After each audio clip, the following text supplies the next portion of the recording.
د غزني عامې روغتیا ریاست له لوري د تیرو 2 میاشتو په موده کې د غزني ښار له درملتونونو او هټیو څخه شاوخوا 250 ټنه تاریخ تیر درمل او خوراکي توکي ټول او له منځه وړل شوي.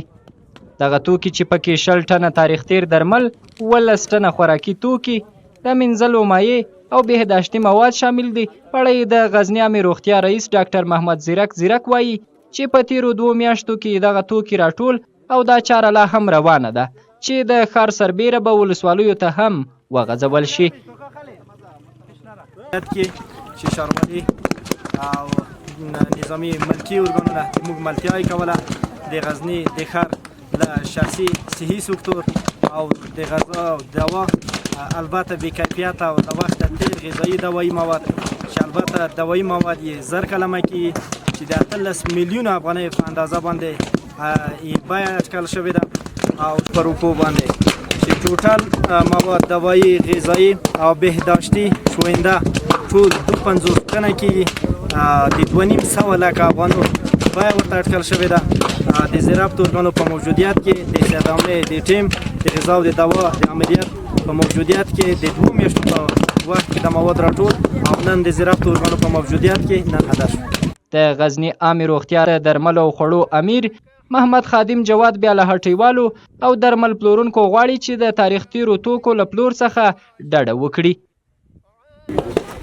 موږ په بازار کې کوم دکانداران چې دي هغو دپاره موږ پیغام دغه شی دی چې دی کله تاریخ تیر مواد د دکان کې یا د شرکت کې یا د ګدام کې پیدا کېږي هغه باید یو مخصوص ځای باندې کېږي. کله چې د موږ ټیم ورځي د هغو نه پوښتنه کوي چې تاسو تاریخ تیر مواد یا بې کیفیته مواد لرئ که نه لرئ. دی باید واضح د هغو ځواب ورکړي تاریخ تیره کې یا بې کیفیته مواد لرو یا نه لرو. که نه لري باید په ګدام یا په شرکت یا په دکان کې بیا وروسته هم پیدا نشي او که چیرې لري باید یو ځای ورته مشخص کړی وي د خپل ګدام نه د خپل شرکت نه او د خپل دکان نه په هغو ځای کې جدا ایښي وي. زموږ ټیم چې ورځي باید هغو ته په لاس باندې ورکړو چې دغه شی. په همدې حال کې غزني ښاریان هم د عامې روغتیا ریاست له کړنو خوښي څرګندوي او وایي چې په ښار کې د تاریخ تیرو او بې کیفیته توکو د مخنیوي لپاره لا نورې هڅې وشي. دا یو ډېر ښه کار شوی دی. دا تاریخ تیر توکي ډېر زیانونه رسوي، د خلکو صحت ته زیان رسوي. دا خو ډېر ښه اقدام ده، دوی ته باید چې نور هم پرمختیا ورکړي.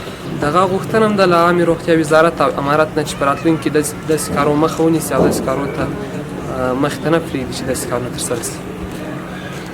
دا خو اوس د موږ تاسې خو په ښارونو کې نه اوسو، ځکه چې په اطرافونو کې اوس د هغو خلکو لپاره بیا زیات تاوان لري، ځکه چې هغه په هېڅ باندې هم نه پوهېږي.